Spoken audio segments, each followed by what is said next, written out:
we'll have this discussion. Discussion? What discussion? This is a discussion combustion. Coming to you from Denver, Colorado. This is Discussion Combustion Podcast with your hosts, Kevin Batstone and Arthur Raw. Yeah, so we are super excited to have Bob joining us right now. Bob Conlin, right? That's right. Let's make sure we get the name right. And Shawn Antonio referral? Yes. What a great guy, man. The one and only Shawn Antonio. Yeah. Yeah. To know what that a great man guy. Love that man. Yeah, he's awesome. Yes. Yeah, I mean, awesome. I think you said it best. Once Shawn Antonio's in your wheelhouse, you're not getting out of it. And we had him on the program a little over a year and a half ago, and ever since he's just been sending us great guests after great guests, meeting great people through him. So mutual connection there. He led us to you. We got this on the books. You're here with us now. Thanks for joining us, man. Yeah, it's good to be here. It's I'm looking forward to our conversation, and any friend of Shawn Antonio is a friend of mine, so we're in good company. Likewise. I mean, since we're on the subject, like, I just want to, talk about this man, this beautiful man, a little bit more, right? Because he wishes us a happy new year. He checks in occasionally, like, "Hey, love you guys. Hopefully you're still doing your thing." He has brand new baby and another kid that he's taking care of. Beautiful family. And so to the listeners out there, when you have a chance and you meet somebody that is influential, right? Beyond just influencing your life, but they're an influential person and they're sharing their time with you and they bring you out of your comfort zone, you need to embrace that, because these people are going to make you better. Shawn Antonio makes people better. And so do you, Bob, because we were doing some research prior to this conversation. Your website is epic. The whole accountability, like I forget, it was like you had 3 A's that led to like, I wish I would have been, but we were reading through the whole thing, man. The equation. Yeah. The equation. Yes. Awareness plus action plus accountability equals abundance. Yes. And it's things like that. So it's so epic to be able to talk to you, because I know that you're bringing that same energy into the world that Shawn has brought into ours, man. Yeah. What led you down this path originally? I was at a point in my life, I think it was the proverbial midlife crisis. I was doing everything I thought I was supposed to be doing in life. I had a great career, I had a great car, home, sexy girlfriend, and I had success, and I found myself asking lots of questions I didn't know the answers to. Like, is this what I'm supposed to be doing? Why am I here? Who am I? And as I was working my way up the corporate ladder, I have a background in healthcare, both on the clinical side as well as the administrative side. And I was, working my way up, and I was getting into bigger rooms with more powerful people, scarier people, which I found out, like the C-suite. And here I am in this room, and I feel like a little boy. Like, I have no power. I don't have a voice. I'm like scared to be like called on, right? And so it had me seek out help, and I don't know what help I needed. I had a background. I've been in therapy since I was like 7 years old in some capacity as a participant. So I went to therapy. I'm also in 12-step recovery. I went to the 12 steps, and those things still weren't helping me. And then this dude just showed up into my life that was a coach, and I was like, "What is a coach? Like, what is it?" It sounded ridiculous, gimmicky or something, right? Yeah, like it just sounded like, oh, well. And then he was like, "I'm a life coach." I'm like, what? And anyway, so I ended up going out for coffee with this guy, and we had a conversation, and he was asking me those questions like, "What do you want? Who are you? Why are you here?" And I was like, I couldn't answer. The only thing I kept responding to was like, I just want things to change. I want to be happier. And I don't know how to get there. And then within 4 months, my entire life, like 180'd. Okay. I was owning my power. I was owning my contribution, my value as a leader, in this organization. I was taking radical control of my health and well-being. I was in a 7-year relationship with a beautiful woman that I knew was not my woman, right? We were not each other's people. And I was able to like dissolve that relationship in the most loving way with her and give each other that gift of like starting over. So like, I got like a reset button, and like, it was so impactful to me. And I've always been like, I've always wanted to help people. I think that's always kind of been a part of me. and I think that's why I got into nursing at one point. And the stuff I did in 12 steps, but like coaching just spoke to me and made such a profound impact on me that I wanted to become a coach. And I remember my coach, Dave Keenest, at the time, he's like, Bob, it's our last call. What do you want to do after this? And I was like, I want to do what you do. And he's like, great, let me get you connected to the people who trained me. And so Dave and I had our last call on a Tuesday. I talked to someone from the training company on Thursday, and their year-long, like $20,000 program started that Saturday. Wow. I was like, yeah, it's too much money, or I can't do it, or it's just too fast. And I was like, oh, this is all the stuff that keeps you stopped or stuck, or not creating new possibilities. The excuse making, right? Like you're making excuses to not take that opportunity. And I was like, you know what? And I remember talking to the guy. He's like, well, he was like trying to coach me through the objections. And I was like, dude, I'm in. He's like, yeah, and I'm in. Like, I just caught myself. I'm in. And like that decision so that was in 2016, early 2016. And that decision has profoundly shaped who I am now as a man, as a husband, as a father, which being a father was impossible. That was an impossible possibility back then. Right. And me stepping fully into who I am and like what I want to do and like who I want to support. And yeah, man, it's been a trip, and it's like been one of those things where it's like who I've always been. I just need to find it. If that makes sense. Yeah. Yeah, it does. Yeah. The way you word it there, it kind of resonates with me a little bit. I mean, one of the things I noticed that you kind of practice a little bit, and something that I subscribe heavily to, is mission, drive, and purpose, right? Yep. And we all know that it's in there somewhere. We all know, kind of what we want, but how are we going to obtain it? What are the steps that we're going to take to get to that point? And sometimes it does take those aha moments of someone stepping in your life and you're like, man, that's what I want to do. How do I get to that point?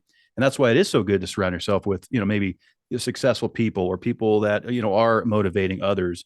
And, it can really help drive, interest levels and bring out stuff within us. Cause I know when we stepped into this, being in front of a microphone other than playing music wasn't something that I was very familiar with, knew how to do, but I knew I wanted to do it. I was like, man, this is where we got to be. We got to be talking to the people.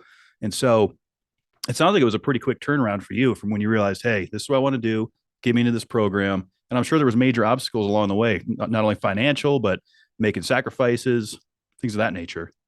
Oh yeah. I mean, it was like the worst timing ever. Like, one, I just paid off like mounds of debt, and I was like finally debt free. And then here's like a $20,000 price tag that comes along. Two, I was like the last year of my graduate program, so like I'm already doing something. I'm already like in school for something. And then I just ended this like relationship, so I was emotionally like distraught. I was like it was the best thing for us, but it still hurt. I still got lonely. I still cried at night. Like my heart was still bleeding, but I think there's a big component that a lot of us get disconnected to, and that's like our intuition, is like trusting our gut. And my gut was just screaming like, go, go, go, go, and so being able to like follow that. And like the particular program I went through, like they train you how to be a coach. Like, yes, they give you the skills and like questions and like tools and stuff, but they also like they transform you into a coach. And in order to do that, you really have to take on all of your own challenges, whether that's like personally, professionally, in relationships. So it has you really confront who you're being in all these areas of life. Right. And the reason, the rationale behind that is if I'm supporting someone in a relationship, like in a relationship breakdown or a relationship goal, and I haven't done my own work around all of my past relationships, my current, present relationships, and I got stuff, right? I'm not going to be able to cleanly support that person. It's true. So, and I still got stuff. We all got stuff. We're human beings. We all got our stuff, but I have facilitation over it so I can know like, oh man, that's like my story about whatever, So it was one of the most transformational years of my life. I mean, that's awesome though, because it's coming through, something that we've heard so much, and Kevin and I, we're fortunate to speak to so many entrepreneurs, people who have seen success through failure and challenge, and really looking in, like taking a deep look at yourself in the mirror and really critiquing who you are, what you want to be, what you're actually trying to achieve with life, right?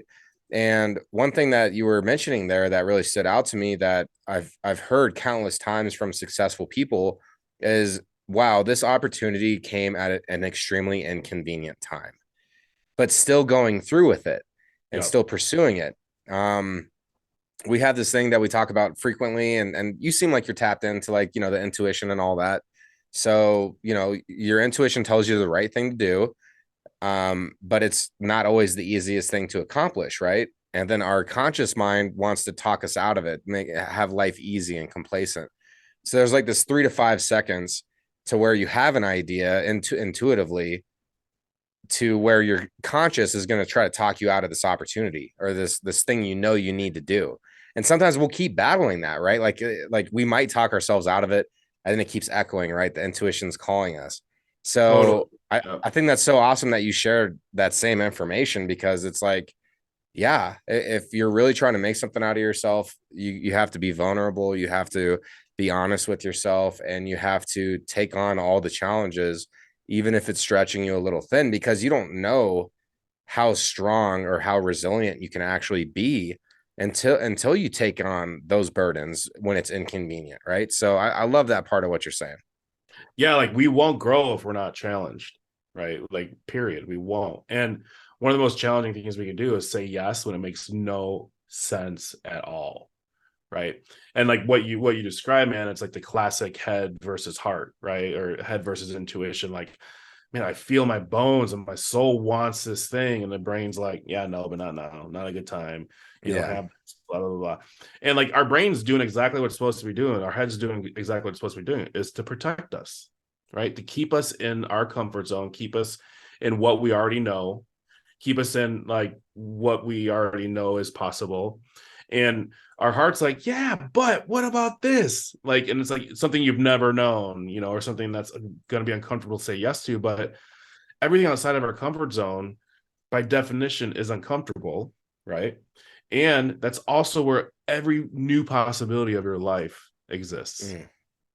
You know, so people don't talk about how much it can feel like shit going after your dreams, you know, or hard. Yeah, like it sucks, you know, it can suck because it's scary as hell. Or, you know, we're like 2 or 3 really big conversations away at any point in our lives from a very radical, different experience of life, right? Going to have that conversation with your wife or your husband, that your partner, quitting that job, starting a business, right? Taking radical responsibility for your health or who you are as a parent, right? That's what's gonna shape a new experience for your life and a new possibility. And it's gonna be uncomfortable. You know, it's gonna be uncomfortable. And that's why your brain's like, don't do it. Don't do it. But I feel like if we can get into a conversation where we actually recognize that is happening, that the brain's doing exactly what it's supposed to be doing, and your heart's still going to yearn for what you want. But if you can like realize what's going on there, then you get one of the biggest gifts in this whole process is choice.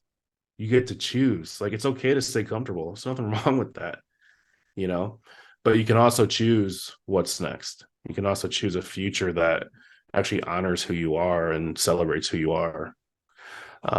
Yeah, it's a trip, man. It's a trip.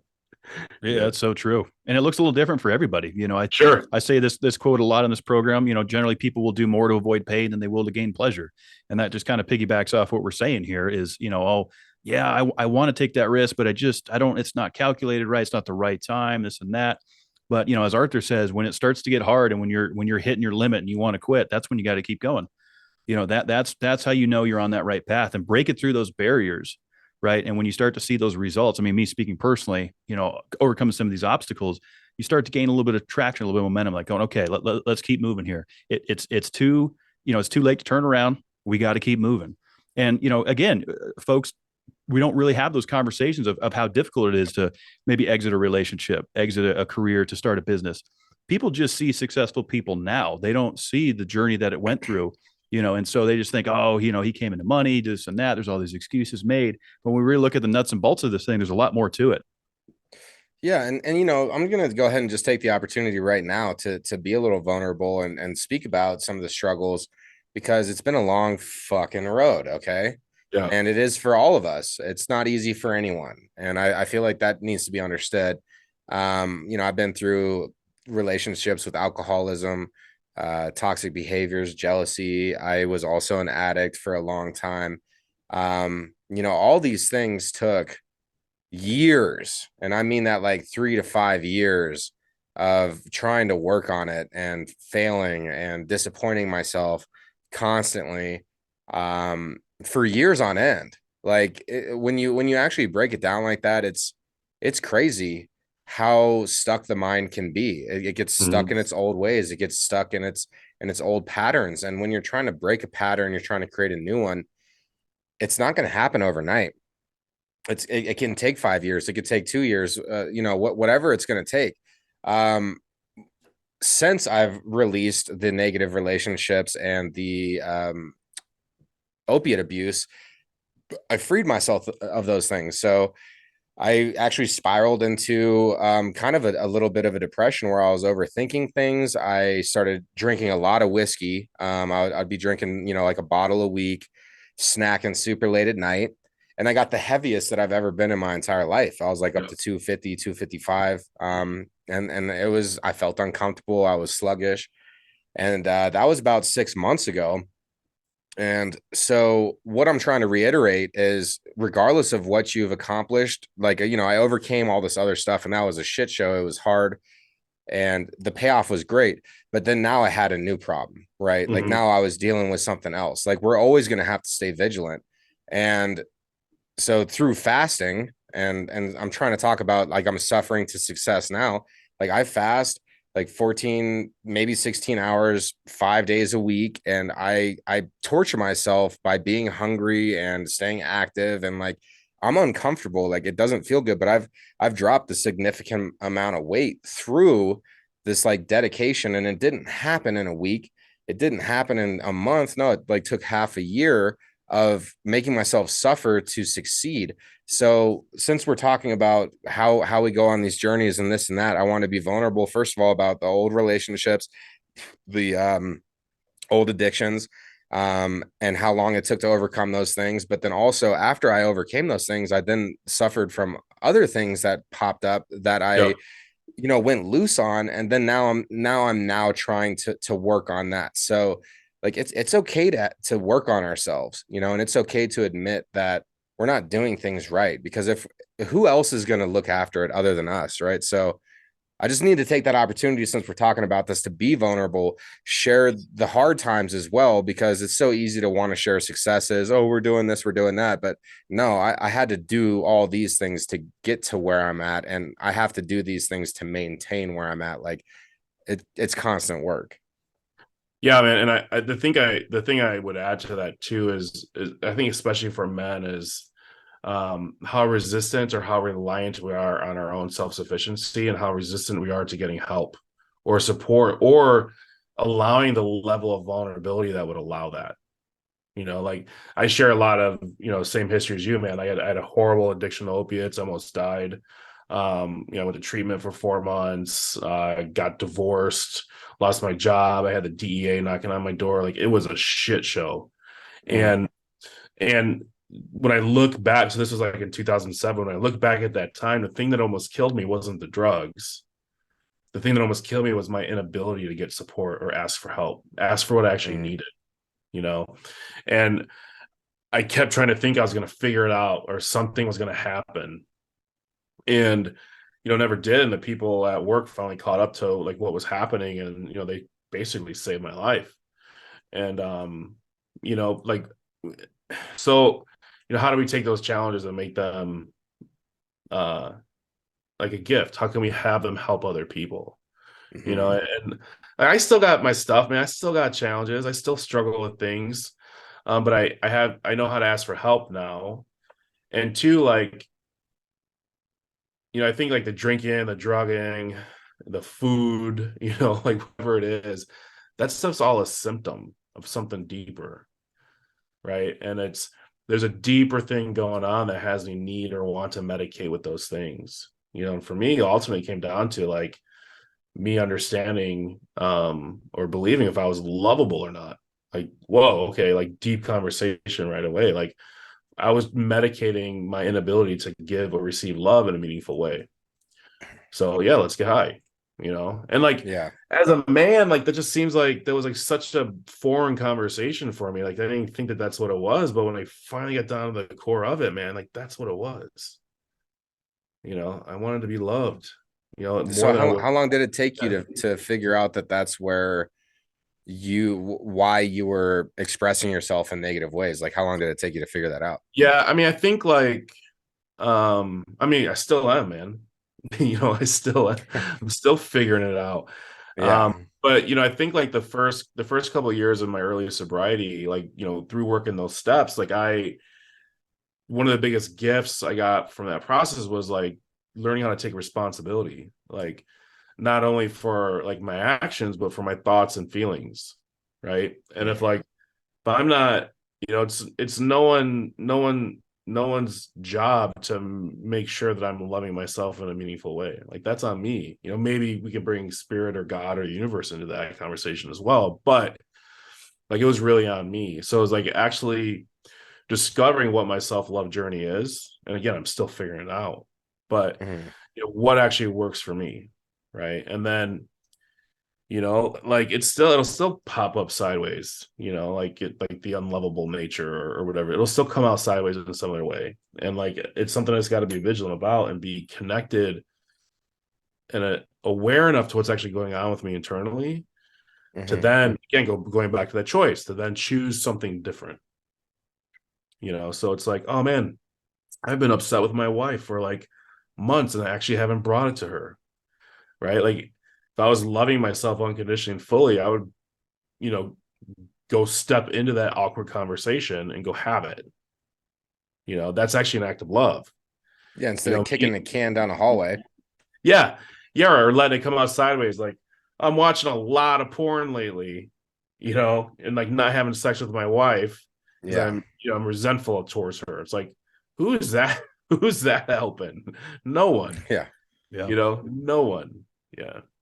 Unhealthy behavior for sure. I mean, I think in some, form, shape, or fashion, we've all been there. And I mean, speaking for myself, I know I had a tendency to, in my previous relationship, not approach those awkward scenarios and just pull back completely. And it would get zero results. I mean, it just, like Art said, kicking the can down the hallway, you start, doing pornography or do other things, maybe get drunk with your buddies, and you're not addressing the core issues at hand. And until we can get to the bottom of what's really going on, I mean, it's just going to spiral out of control at least from my experiences. And, I liked what you said. It's a constant battle every day. We're still learning, we're still getting better. I struggle with anger management issues most of my life. A lot of that came from root depression issues as a child, being bullied, things of that nature. The older I got, the more we got down to the root of it. And it's like, how do we tackle this thing day to day? And it's not easy. There is no aha moment. There's not that instant cure. It's a total mindset and it's a total revision of yourself and how you approach the day to day. At least that's how I, go about it. But there's still times where I get weak, I get angry, whatever. And I think it's okay, right, to have that conversation to say, look, it's not peaches and cream every day, guys. I mean, it's going to get hard out here. Yeah. So, I mean, I'm kind of feeling this, and based on what you just said, Bob and Kevin, I've had my own inner demons, since I was in my adolescence. Like I used to be extremely insecure, overthinking what I'm doing, thinking people are judging me. Like that's been one of my major weaknesses, as far as the mentality goes. And I feel like I still have to like shut that person up today, even after all the success that I've everything that I've done. Like I feel like that demon is still like trying to be part of my shadow. So do you feel like we can ever fully relinquish our demons, or do we always need to stay alert and vigilant and prepared to defend our new mentality against the old mentality?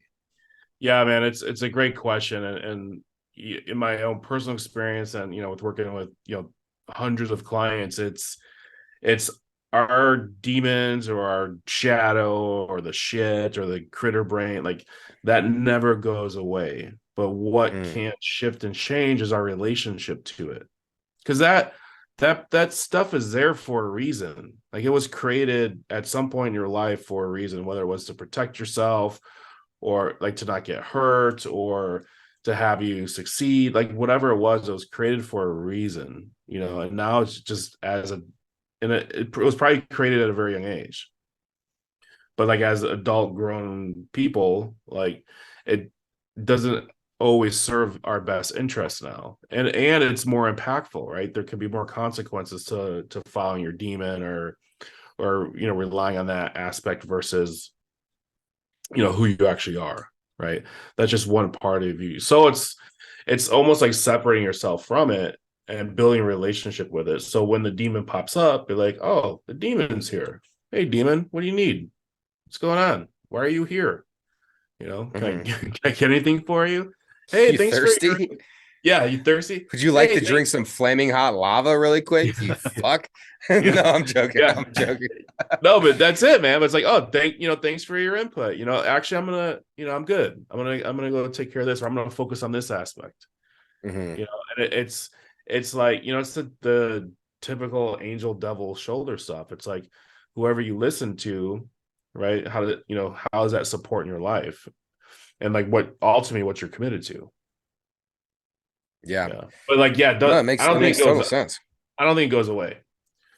And like one of the best ways to test that is go fuck something up and see who starts talking to you.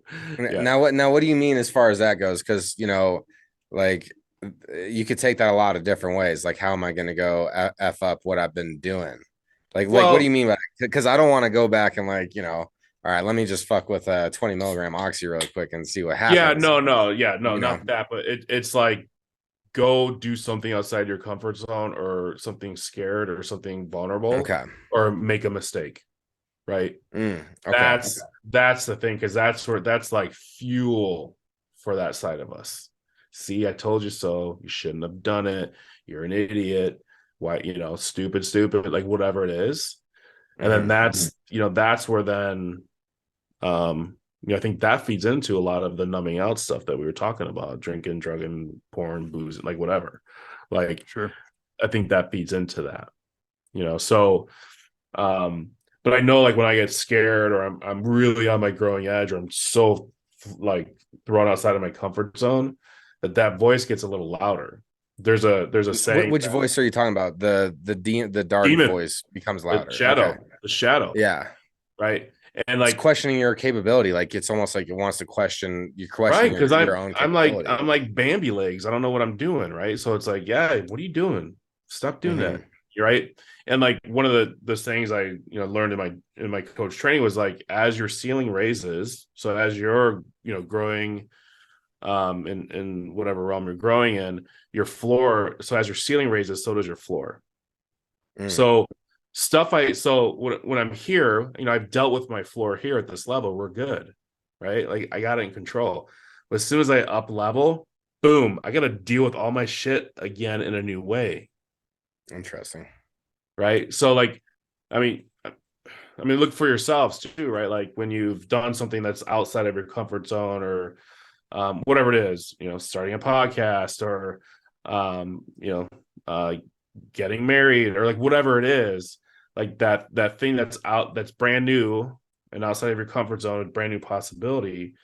Notice like the shadow come up. It might get a little louder. Might be telling a brand new story, but it's the same story, right? So it's just an opportunity to notice that, like, our stuff is our stuff. It's always going to be our stuff, but our relationship to it is what we have control over. I like that. I like that analogy too, because as the ceiling rises, the floor, gets a little higher itself. So it's almost like if you talk stock, support, and resistance, you're constantly testing those barriers a little bit. And one of the questions I have for you, Bob, is how much do you subscribe to and or go against positive affirmations? Is that something you work with? Is it something you recommend? We've had this conversation a few times on the show, and it's always interesting to see what people's perspective is on it. Yeah, it's a good, like, I feel like affirmations are like feel good stuff, but it doesn't get shit done. So the other side of affirmation is declaration. Like, an affirmation is like, yeah, I'm gonna have a great day, or I'm gonna be in love with everyone, right? Like, cool. Like, okay, you're right. And a declaration has a little more meat to it. Like I want this by this date, right? It's a little more tactable and tangible. Like, so if it's like, oh, I'm gonna be in love with everything, like what does that actually mean? Like, I'm gonna love my wife 20% deeper this week, as evidenced by these specific actions by the end of the next 7 days. Like, that's gonna actually change your life. I want to love deeper isn't going to do anything. I mean, it might make you feel better, but as we all know, feelings don't last. You're never always happy. You're never always angry. You're never always sad, right? Like, feelings don't last. So affirmations are very feeling based. Are they helpful? Yeah. If you need them to change your mindset, like, yes, but I'm more like tactical in terms of like actually moving the needle. So that makes sense. Affirmation and declaration can work together, but I would always lend more towards declaration than affirmation. Yeah, I like that breakdown. Yeah, it makes sense. I heard it in a perspective today as well from somebody we're connected with on Instagram, and they basically kind of alluded to what you just said a little bit, because affirmations can be, you're almost lying to yourself a little bit, and if the mind picks up on that, like if you're saying, hey, I'm going to do this or that, the mind's going to bounce it out. But if it's approached in a way, kind of like how you just worded it, like a can-do approach, I can achieve this by this time or date, or however you want to word it. I think that could also be obtainable for sure. And I always bring it back to, does your body believe what you tell it, right? If you say, oh, I'm this, I'm that, that's where some of the negative affirmations I feel like can also play into effect. Yeah, and I love affirmation, and I do believe it is kind of feel good, but you can also make a declaration by dedicating a new thought process to yourself and really seeing it through. And what I mean by that, and to do a proper affirmation, it's not just, hey, I'm gonna have a great day, right? Like you need to also, there's 3 parts to a proper affirmation, and that is the visual. So what does a great day look like to you? So as you're saying, I'm going to have a great day, you need to visualize what you look like having a great day. And then you also need to associate an emotion with it. That's called seeding. Is you need to associate that emotion. How do I feel having a great day? And I'm not discounting what you're saying by any means. When you fully dedicate yourself to something, and you're like, look, I'm going to get it done by this day, this time, like I'm going all in. Like, I feel like that's also an important part of having a proper affirmation. Like, you don't just wishy-washy think this way. Like, you need to be like, look, I'm going to see this through, and I'm dedicating myself to thinking a certain way, or changing, redirecting my thought process, because that's really what it is, right? Is we need to control the uncontrollable subconscious, and the only way that you start to control your subconscious is by telling it what to think. And the subconscious mind is always going to be, it's working regardless whether you're utilizing it or not. Like, you might constantly be affirming to yourself, I just fail in social situations, but you've never been consciously aware that you tell yourself that for 10 years. Until you actually start thinking about your thoughts. I feel like that's the most important part of the affirmation piece, is actually being cognizant of what you're thinking about, and are your thoughts actually going to help you achieve what you want to achieve in life? And with those questions, do you even know what you're trying to achieve in life? So it's been big for me and all that. And honestly, it's like whatever works for you too, because my mind works differently and Kevin's works differently than yours. And so we're all going to succeed in different ways. And I feel like it's good to just talk about kind of all the different options out there as well. So then that way, the listenership can be like, okay, well, that might work for me, or, I might like that other approach more, but as long as you're doing something, you're subscribing to some kind of self-help, because we all need it. We all need companionship, a place to feel safe, to express our emotions. And that's what helps us become healthier, is, having a relationship with our demon, but knowing that our relationship has changed. I love that. Like, the demon's always going to be there, but I can have a certain relationship with that where that's Yeah. changed a little bit, Yeah. And I think like in regards to if the affirmations are used on purpose, like if they're to work with like creating and developing a new mindset, I think that's that's a different conversation. Like I'm all for that. It's classic, like thoughts become things, classic, like Napoleon Hill, Think and Grow Rich, right? Like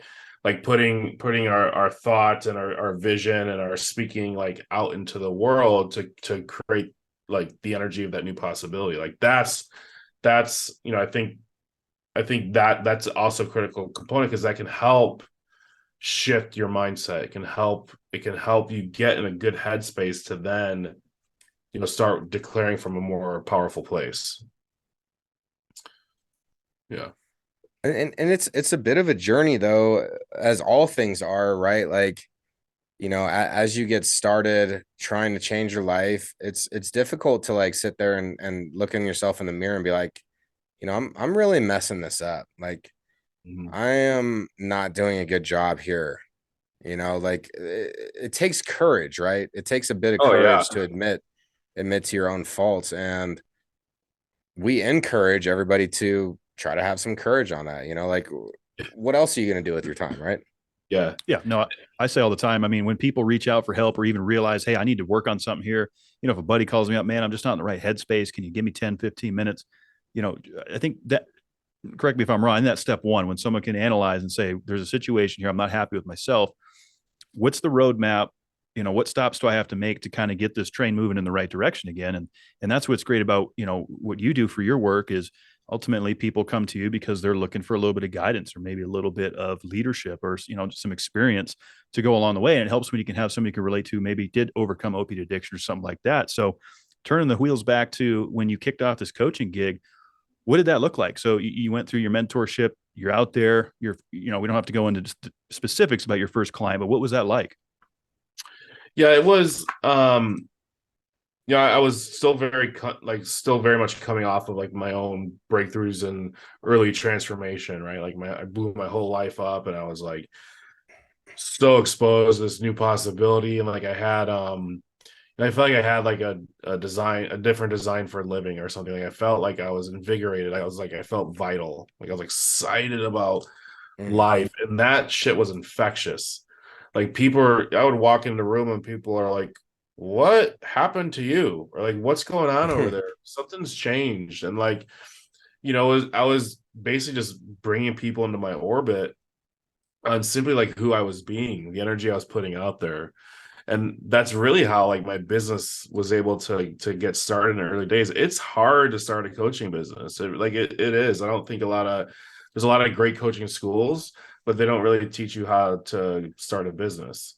And the folks who are drawn to coaching aren't typically the ones who are drawn to wanting to build a business, so there's a mismatch there. You got to do things you don't want to do what you want to do.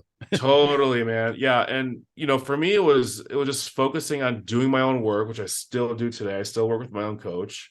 I'm still doing shit outside of my comfort zone. But it was really just building relationships, like with that, it all comes down to relationship, and we're in relationship to everything, so it was working on, this relationship with myself, doing my own work, and then just connecting and building with people. And then I was out loud about being a coach. Like, I'm doing this now, and I would coach anyone for anything. I was so just enrolled in this possibility. And I remember like working, with my first coach, like when he was telling me about his life and what he was doing, and I was like, yeah, that's good for you, but there's no way I could ever create that. Like, yeah, you can have a life like that, but not me. And then here I am, like having that life, and it's like, wow. Like, and how long did that take you though to like go from like I'm unable, I can't accomplish that, to you've accomplished it? Like, how long did that timeline look for you? Yeah, again, like it's still, still in process. You're still working on it, but like bigger, you're at least on the right escalator now. Yeah, the numbers look a little different now, but yeah, it's still the same. It's still the same conversation, just at a different gradient. Like I would say within within 2 years, I was able to leave my corporate job and do this full time. That's awesome. Yeah, like was it easy? No. Was it scary? Hell yeah. And like, every step of the way, like I was getting tested. Like, as soon as I submitted my resignation, I lost like 80% of my clients. They're just like, they all like called all in almost one day. They're like, Bob, yeah, I can't continue, or I don't have the money, or so and so got sick, or like whatever. I was like, oh my God. Yeah. And then my job's like, hey, stay with us, we'll give you more money. And I'm just like no, getting torn. So it was like, and then I ended up landing like a workshop that floated me to the end of the year. And then like that December of, so I left my job in September. That December I had my worst month ever. And then that January I had like the best month I've ever had. So it's just like, man, I think, why is it like that? I don't know. Why's it got to be like that? That we have to go through this like valley of death. And that's the thing, though. Everybody quits right there. Everybody strength. Yeah, it's the dark night of the soul, and I think it's the universe is like. I mean, I don't think the universe is like benevolent, but it's just like, you said you wanted this. How bad do you want it? Yeah, it's gonna test you. Like, oh, you really want to achieve that? Well, how much does it mean to you? And it's so true. And it took me a long time to get hardened and really develop that mentality where it's like, wait, I'm getting tested right now. Like, I'm emotionally unstable about X, or I feel unconfident about Y, and like whatever it is, but like being aware of that and feeling like that, like pressure, that's where it's at. Like, that's where you truly live. Cause I'm so rooted in living in the present. Like it's so important to me to live in the present time and appreciate the now, because I could reflect on my past. I can think about my past and what happened to help me get here. I could think about my future, like how I'm trying to get there, but I'm alive right now. And even this conversation with you, Bob, like, and whenever I'm chilling with Kevin or whoever, like I try to make a mental effort to be like, wow, I'm really enjoying what's happening currently. And it takes a long time, especially to enjoy when you're getting 10 things thrown at you at once, and enjoy feeling overwhelmed and enjoy feeling like incapable. But that's when you are under the most pressure, that's when you are formed into a diamond. But you have to stay under pressure, right? So I love talking about this stuff, but to walk it is not as easy, right? Like we can talk it all day. Yeah, I got like chills going up my back right now. I was thinking about it, but I think like, like asking like, why does it go like that, right? And I think I always try to find like, what's the goal here, or like what's the message, or what's the lesson I need to learn here, right? And it's like, I left my job, lost all my clients, and it's like, what's the lesson? It's like, oh, you said you wanted a successful coaching practice, or you said you wanted to get more clients. Okay, go get more clients. I'm going to take all yours away. Right. And it's like, oh, but it wasn't supposed to be like that. It wasn't supposed to be like that. Or, or like, man, I want to like love my, my in-laws more, or I want to show more love to them. Right. And then they'll create like something will happen where it's like really challenging to love them. Right. But it's like that, like that's having the a certain invitation. opinion about a certain subject. Yeah, but that's the invitation. It's like, that's when the work is in the breakdown. The work is in the challenge. Like, you don't grow if you're not challenged. So if I'm committed to growing anything, like, there's going to be a challenge here. Growth is uncomfortable as hell. So I love that. I love that example of like, hey, I want to love this person more. Right. And they're going to give you all the opportunity to not love them so you can love them more. And it's just like that. I mean, again, man, I don't know why or how it's like that, but I feel like that's what's actually going on, and Kevin, as you said, man, like that's where we all stop when shit gets hard. It would have been so easy to bail on all that stuff. But I think one of the keys to anyone's success is just not stopping. You know, Keep it just moving. don't stop. Just keep moving. Like, don't stop. Yeah. It's And like they say in aviation, they say an airplane that keeps moving is a happy airplane. When they have to stop on the runway and get going again, it takes more effort to get it moving again. So we got to keep it moving, because when we stop, we lose that momentum, right? And if it were easy, everyone would do it, of course. Yep. 100%. 100%. So, you know, what would have you not stop? Right. And again, I go back to like support, you know, help, partnership, working with someone to get you there. You know, again, you know, we are self-sufficient to a fault, especially men. And I think that, you know, allowing support into your life in whatever manner that looks like, you know, that's where the magic is, man. That's when, like, when we can allow that in and have our knowledge challenged, have who we're being like challenged, and have us being called forth, like forward.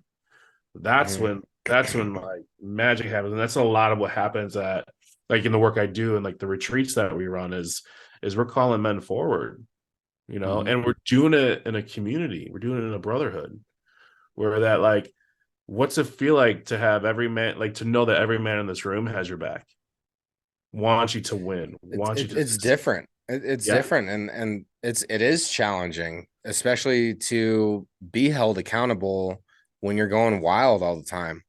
You know, when I look back to like my transition period, I didn't want to be told by anybody that I wasn't able to handle my drug abuse and life at the same time. Like I wanted to remain ignorant on that. And it's that major step to accepting, first of all, that you're being an idiot. I'll look at myself. Yeah. I was being an idiot. If you're making those kind of mistakes, you're probably also being an idiot. But that doesn't mean you're going to remain an idiot. But you have to make those connections that do make you uncomfortable, and people who are going to hold you accountable. And I got to give credit to my friends, to Kevin, to my good friend Clint, to Craig, to my good friend Matt. Like, I had so many people that cared about me enough, and that I was actually vulnerable enough to share my woes with, that they started holding me accountable. But that wasn't an easy process. And if you don't have the friend group that I have, then absolutely seek out coaching, absolutely seek out therapy, whatever you can do to start building that circle of people that are going to hold you accountable, because they care for you and they know that you're capable of much, much more. You're capable of succeeding, you know, like, it's difficult. Yeah. And again, on the brotherhood piece, I love that. It's something that's very near and dear to me. I carry a tattoo on my arm that I show many times. It's Beyond Blood, which basically represents the brotherhood. You know, like you said, being in a room of guys that, you know, they have your back no matter what. A safe place you can go to talk about some shit that maybe you don't have the opportunity to talk about at home or in other places. I think it's so important. I mean, I don't think I would be here if it wasn't for the brotherhood, if I'm being honest. I mean, I'm complete menace, you know, all those kind of things. So I like that there's a lot of focus around the brotherhood. Tell me a little bit more about how you guys approach that. Yeah, I think it's, first it's, I don't know if any guy would relate to it, that this is what it is, but it's to let them know that they're safe. Right. I don't need to be, what do you mean safe? Like, right. Like, but it's to know that we are here. We're here together. You know, we're here for each other. Every one of us has each other's back, like myself included. You guys got my back, I got yours. Right. And it's to build like that bond, right? Like we don't have that in like our normal society today. Like we don't have male initiation rites. Like we don't have where you take the young man with the elders and they will go in the woods and like, hide in the bushes while he like stumbles and trips and falls on his, like he knows he's held, but like he's out doing scary shit. And like, we don't have that anymore. And I found that like my whole life, it's something I've craved, is like that connection with other men, and like connections that matter, conversations that matter. Like, how you doing, bro? I'm fine. Cool. Hey, check out the weather. How about the sports team? Like, no, let's talk about surface level. Yeah. What's good? Like, what are you scared about? What are your fears, man? What are you worried about? What are your challenges at home with your wife or your kids? Like, how are you showing up as a father? What's your money like? Let's talk about your money. What do you, like, let's get to it. Like, what are you not being responsible for? And and it's just a bigger, deeper conversation, but it's only one that gets to have is when you feel safe. That's true. I don't think most men would relate to that as it needing to be safe, but like we don't trust people. We don't trust them. We're right. like, what are your intentions? Or like, I don't need to be safe. Like, I can handle myself, right? Or like, well, put the shield up, and all that does, I think over time, that's why men are lonely. That's why, men commit suicide almost four times more than women do. That's why 1 out of every 10 men is could be clinically diagnosed as depressed, but is not. And go on, we can go on and go on and go on, right? And it's like epidemic. There's an issue here where I think men who have access to conversation like this, who have access to awareness like this, and can lead in a specific way to help see men that there's a different way to live life is so critical. And like, it's, like we'll go on these retreats, we create this brotherhood, we do deep work, and we have a lot of fun too, like, well, that's what it's about. You got to have fun. Yeah, just to be with guys and like talk shit or talk about the weather of sports, but like, we still get to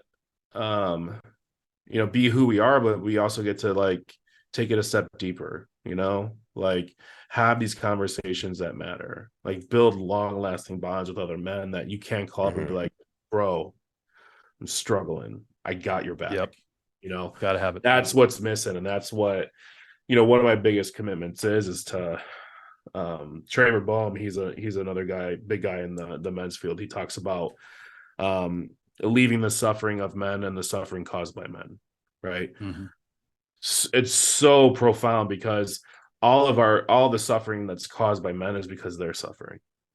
Because they're lashing out. Yeah. They don't have the facility or the place to like say what needs to be said or be who they need to be, and the shit comes out sideways, whether through numbing out, drugs, addiction, alcohol, porn, food, whatever, or dysfunctional relationships, tyranny, terrible leadership. The list goes on. Yeah, so true, man. Hitting on important topics for sure. I mean, as the world turns and we look over the decades, the man is always, generally speaking, providing for his family under a tremendous amount of stress, having to show up and be, that guy all the time. Doesn't really have time to show emotion. When he does show emotion, he's perceived as weak.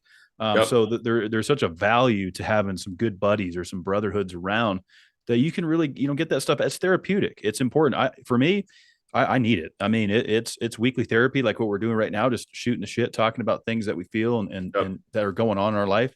It's so crucial. It's like a weight off your shoulders when you can get it out, because then you can go back to focusing on what you got to do as a father, as a husband, whatever the case may be. You got to have the brotherhood. I'm a firm believer in that. Yep. Yeah, for sure. I think like the whole definition of what it means to be a man, I think that's so personal to every single man.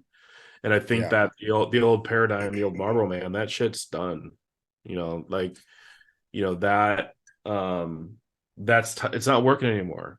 It's not working anymore. I was I feel like it's kind of related. I was doing some work around my own work around like my relationship to men, right? Like I still get triggered by men. I still want to beat them up or like ignore them or like I still get triggered. I still got my own shit around men, right? My father passed away when I was 7 years old, and like I never grew up with that experience of having a powerful male figure in my life. And so I got myself around men, and I do my work on it.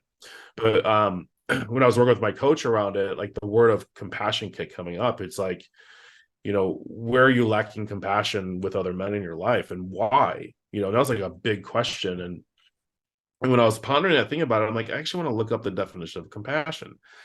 And I looked it up, and in the, like, there's a definition, but they also showed the use of the word over time, like historically, right? And you start to see in the 1920s, the word for compassion dips, right? What was happening? Great Depression, right? And then it stayed, what else was happening? Oh, World War, we were coming out of World War I, World War II, Vietnam, Korea, like all that stuff. And then you started to see it pop back up in the 90s, right? So like we didn't have that vocabulary So for like 70 years, compassion was missing in our Yeah. vocabulary. Yeah. And you think Wow. about like, we needed guys running through doors with machine guns, killing people. Like we needed that, but like we don't need it now. It doesn't work. Right. But what our fathers taught us and what their fathers taught them and what their fathers' fathers taught them, like it doesn't work anymore. It's killing everything. It's killing the planet. It's killing relationships, killing families, killing other people. Like it's not working. Sorry, I feel like I'm going on a little bit of a tangent, but like I hope you can tell. No, we love tangents here.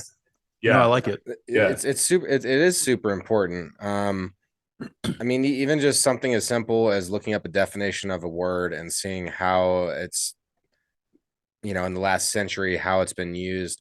It's an interesting perspective, and it brings you out of, because we're so easy to look at our own decisions and look at ourselves, but sometimes when you take a moment to remove yourself from your own thought process, and you can elevate your thoughts and look at yourself from a third, like, from the skyline, and then you start looking at all your friendships and all this other stuff, and it kind of becomes clear. It's like, when you're walking across a terrain and you see all these hills and mountains, maybe there's a river, you don't even see that river coming up, and you might be going right toward it.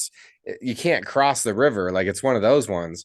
When you're on the ground, you don't see it, right? So sometimes you have to make a mental effort to really try to look at life through a different lens that's higher up, so then you can get that satellite view, and then you can actually see what's coming up. But you have to have a sense of neutrality and awareness of where you're currently at in the first place. And I feel like that is a hard place to get to, or it's not necessarily hard, but it's going to take a commitment and a lifestyle change to get to that.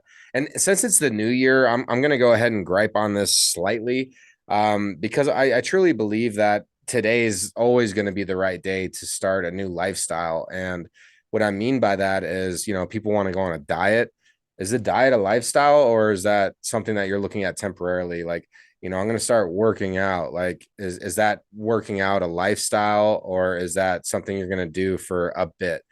And if you really want to make that big impactful change in your life, you have to fully dedicate yourself. Like, this is a lifelong commitment that I'm about to make myself to be a different person and to have a new lifestyle. And sometimes you have to look from like the satellite view of sight to make that happen. So I just kind of want to put that out there. And I love your rant on things, but one thing that we love to ask every single person that comes on, and you've given a lot of great advice already, but I want to be more direct. If you could give humanity one piece of advice, just one piece of advice, so everybody's better tomorrow, what would that piece of advice be? It's okay to ask for help. Period. Yeah, that's the biggest one. And like I shared that my inability to ask for help almost killed me. And I see, like, if you have the capacity, the faculty to ask for help, right, the vulnerability to ask for help, what's it going to lead to, right? Like receiving more intimacy with others, like more love, the things you're actually craving, right? Especially for men, And the thing you said about like the getting some elevation, like one of the coolest and most valuable things that happen is when you allow other people to help you, is they reflect back stuff to you that's in your blind spot. Especially if they're a professional, like a coach, they will reflect back to you the blind spot that you can't see, right? So you can go create this new experience of life. But I've had a few, that question's been asked a few times, right? If you had one thing to say, and it's that, it's that I think we are, all of us are under supported or not sufficiently supported. And I think that the reason is because we just don't know how to ask for help. We're not trained or taught that, or we're taught that that's weak, or that we should have it figured out, right? Or that it means something about us that we need it, and it's, we have the capacity as human beings to end every amount of suffering we have on the planet. We could end world hunger. We could end war, right? We could end every disease, but we choose not to. It's a choice. And some people blame God for that or whatever, but it's a choice. I blame right? corporations. Yeah. Yeah. I mean, that's true. Yeah. We could look who to blame, but we have everything we need to fix every single problem on this planet. We do. That's what God or universe or source, whatever you want to call it, gave us. And we still chose not to, either because out of greed or lust or gluttony or whatever, or we're not loud enough with what we need. Mm-hmm. You know, we don't know how to ask for help in a way that actually makes a difference. Yeah. True, man. That's where we're at. I mean, when we really look at where we're at in modern society, it's so true. And it's really been trending that way for many, many years now, kind of encapsulating everything we just talked about through the timeline, through social media, through men being propagandized to, push it down, hide your feelings, act like you have all the answers. Suck it up. Suck it up. We've all been there, right? We've all been through it. And it is hard to reach out for help because there is that moment of weakness, but there's such great strength that comes with it. I mean, anytime that I have had the opportunity to say, hey man, I'm struggling here, I need some help there, reach out to a coach, whatever the case may be, the results that come from it have been tremendous. I mean, that's just me speaking from experience, finding my center a little bit. And every time I veer away from that, like these kind of conversations, meeting great guys like Bob, sitting with Arthur every week, it kind of regrounds me to my center. And again, going back to the brotherhood, I think the big takeaway I have from this episode is it's important to surround yourself with people who care about you, people that, want to strive for success, want to be better, and also offer, a hand for help, when it's needed, and recognizing that within yourself. And, let's keep it moving. Of course, that's a big takeaway as well. We got to keep it moving, and everybody is capable and able of owning it at any moment. That's what I believe. Yeah. And that the vulnerability that's required for that, right? That vulnerability, it's an access to personal power, right? It might be scary, it might be uncomfortable, but it's extraordinary what you're going to receive from it and what you're going to give from someone witnessing your vulnerability. Yeah. So true, man. And to anybody who is out there that is teetering on greatness within yourself, just take this as a quick reminder that like it's time to like let's strike the iron while it's hot. Yep. Like let's make a change, because it's so true. I mean, like you were talking, Bob, like, you were close to losing your life, and now you're helping save lives, but you had to pull yourself up from the brimstone to do that. Ask for help, have the courage to ask for help. One thing that I've had to overcome doing this program, because I put my heart on the sleeve, is I get emotional sometimes when we talk about this real stuff that has affected me and affects thousands of families across the United States, hundreds of thousands. Like I get emotional even just right now, but the modern man is allowed to cry. We're allowed to show emotion. And not only is it important to be vulnerable, but also it's actually attractive, right? Like instead of being so stoic all the time and actually being able to show who you truly are. Look, even if people come in and out of your life, if you're putting it on the line, then there's nothing anyone can take from you from that, right? And so I love it. I love what you're doing, man. I love the whole conversation of it's okay to ask for help. It's okay to be vulnerable. It's okay to recognize your faults. Actually, it's important. It's a must. If you can't be honest with yourself about where you're failing, then how are you truly going to succeed? And you got to get out there and struggle a little bit and learn in the field in order to do that. So what great advice for humanity. An amazing conversation.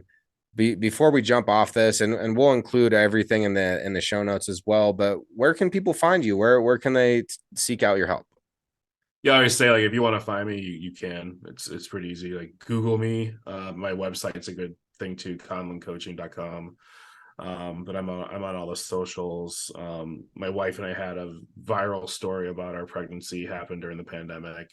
So there's lots of news clips of me doing some stuff out there. So yeah, you can find us. Yeah, for sure. Excellent. Yeah, we'll include some of that stuff that we locate in the show notes down below. Cool. Bob, if you ever find yourself in Denver, you're going to have to come in for a visit. We'll get you live action next time. Bro, I was just there like 3 weeks ago, and I did not even like put 2 and 2 together. I could have probably swung by.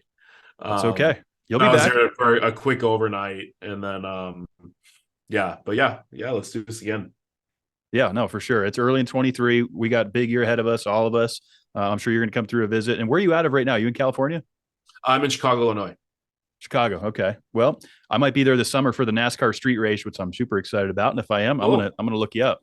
Yeah, come by, man. Roll through. Yeah. Yeah, no, for sure. Come by for a visit. So, man, I just want to thank you for taking some time out of your evening to sit down with us here on Discussion Combustion. What a great episode, man. We talked about some very important stuff. So epic. We're going to do it like this week. All listeners out there, we appreciate your support. Keep tuning in. Bob, thank you so much from the bottom of our hearts for sharing your heart. Be good to yourselves. You deserve it.